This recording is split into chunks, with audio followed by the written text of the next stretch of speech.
और चलिए अब एक नजर the untold stories of Modi पर।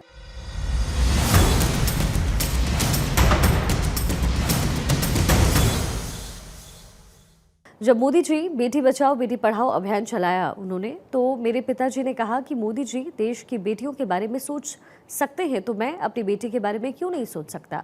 और इस अभियान से मेरी पढ़ाई शुरू हुई। ये कहना है गुजराती गायिका गीता राबड़ी का। The untold stories of Modi में ऐसी एक अनसुनी कहानी गीता राबड़ी की जुबानी। मेरे मम्मी पापा पढ़े लिखे नहीं है। जब मोदी साहब जी जब गुजरात में थे, उनका जो अभियान था बेटी बचाओ बेटी पढ़ाओ, जो हर घर उन्होंने चिट्ठी भेजी थी, वो चिट्ठी हमारे घर भी आई थी क्योंकि हमारा घर तो बंद था। तो फिर पास वालों ने पापा को दी कि भाई ये चिट्ठी आई है। तो पापा तो अनपढ़ थे, उनको तो पता नहीं था कौन सी चिट्ठी है।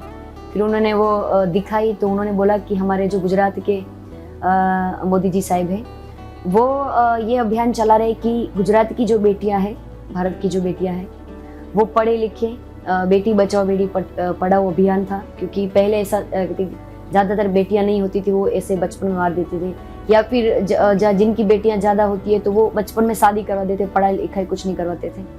तो फिर मेरे पापा को ये लगा कि ये जो मोदी जी साहिब हैं, वो गुजरात की बेटियों की भविष्य की चिंता करते हैं, तो मेरी तो एक ही बेटी है, तो मैं उसकी चिंता क्यों ना करूं। तो फिर उन्होंने सोचा कि मैं पढ़ा लिखा नहीं हूँ, कि वो चिट्ठी भी उन्होंने किसी और से पढ़वाई और सुनी। तो फिर उन्होंने ये सोचा कि मेरी तो एक ही बेटी है, तो मैं गांव में आकर कुछ धंधा कर लूँगा, कुछ काम कर लूँगा, मैं अपनी बेटी को पढ़ाऊँ। फिर उन्होंने मुझे स्कूल में भेजा, पढ़ाया, और उस हिसाब से मेरी पढ़ाई शुरू हुई बेटी बचाओ बेटी पढ़ाओ अभियान से।